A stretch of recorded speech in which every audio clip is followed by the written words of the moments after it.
Hey guys, it's Mr. Melberger again, and we're on to chapter 10 of Seed Folks, entitled Nora. I'll always try I always try to get Mr. Miles out for a walk and a taste of fresh air.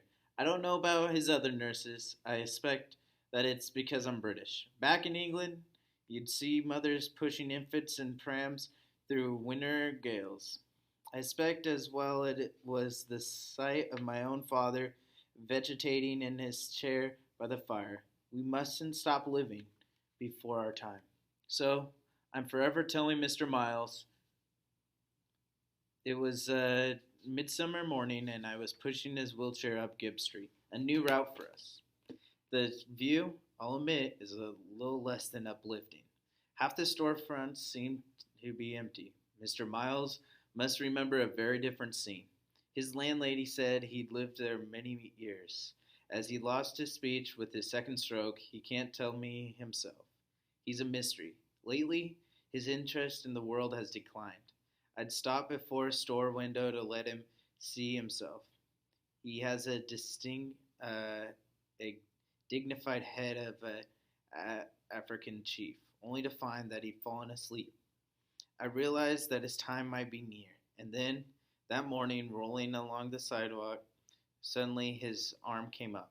He wanted to stop. I obliged him at once. To our left was a lot in which a few bold pioneers had planted gardens. We remained several minutes, watching two Asian women hoeing, then continued on. Immediately back up went his arm. I came around and looked at him.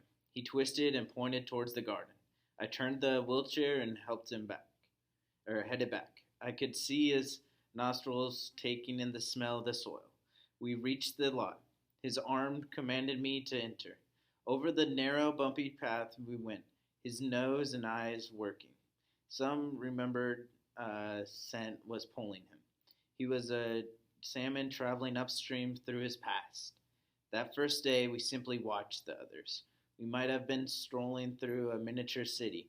Some plots sported brick pathways and flower borders, while others looked haphazard. One had a gate that was in fact a car door. Within, beings climbed a propped up set of bed springs. A hummingbird feeder, a barbecue grill, a gardening hat hanging from a nail. There were many such domestic touches. I was entranced. I determined that Mr. Miles should do more than simply watch, wheelchair or no. I worked on the problem in my head. 2 days later, driving to his apartment, I stopped at the garden and unloaded a large black trash barrel and a shovel. I wheeled him up an hour later, used my pocket knife to cut holes in the bottom of the barrel for drainage, and build up a fine, sweet shoveling in dirt. I'd brought with me a dozen seed packets. Mr. Miles chose the flowers decisively, ignoring the vegetables. Was he recalling his mother's flower garden? His history was unknowable. I pushed him as close to the barrel as I could. 30 minutes later, he planted hollyhocks, poppies, and snapdragons. Riding home afterward, he smelled the dirt on his fingers with satisfaction. The small circle of earth became a second home to both of us. Gardening boring? Never. It was a suspense tragedy, startling developments, a soap opera growing out of the ground.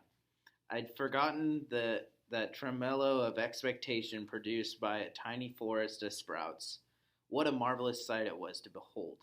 Mr. Miles' furrowed black face inspecting his smooth skinned young just arrived in the world he'd shortly leave. His eyes gained back some of their life. He weeded and watered with great concentration, a fact bobbed up from my memory that the ancient Egyptians prescribed walking through a garden as a cure for the mad. It was a mind altering drug we took daily. We were rather alone. They're off to one side. Our most common visitors were the cats. They were attracted by the aroma of fish, the work of a child who had copied the pilgrims of old and buried sardines with her seeds. Then our solitary status ended as a result of a downpour. When the rain came that day, the other gardeners all ran in the same direction as if in a fire drill. We followed and found them sheltered beneath a shoe store's overhang 2 doors down, apparently their customary refuge. The small dry space forced us together. In 15 minutes, we met them all and soon knew the whole band of regulars. Most were old. Many grew plants from their native lands. Huge Chinese melons, ginger, cilantro, a green the Jamaicans call callaloo, and many more. Uh, Pantomime was often required to get over language barriers. Yet, we were all subject to the same weather and pests, the same neighborhood, and the same parental emotions towards our plants.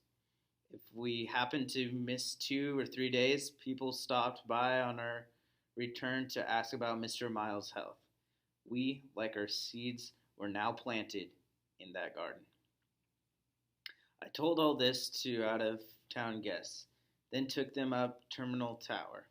We got off at the observation deck on the 42nd floor to find that the garden, which loomed so large to its tenders, was hopelessly hidden by the view by buildings.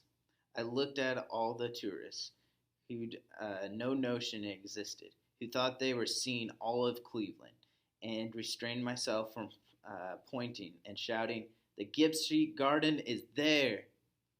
All right, thank you for listening again. And if you haven't already, make sure to subscribe.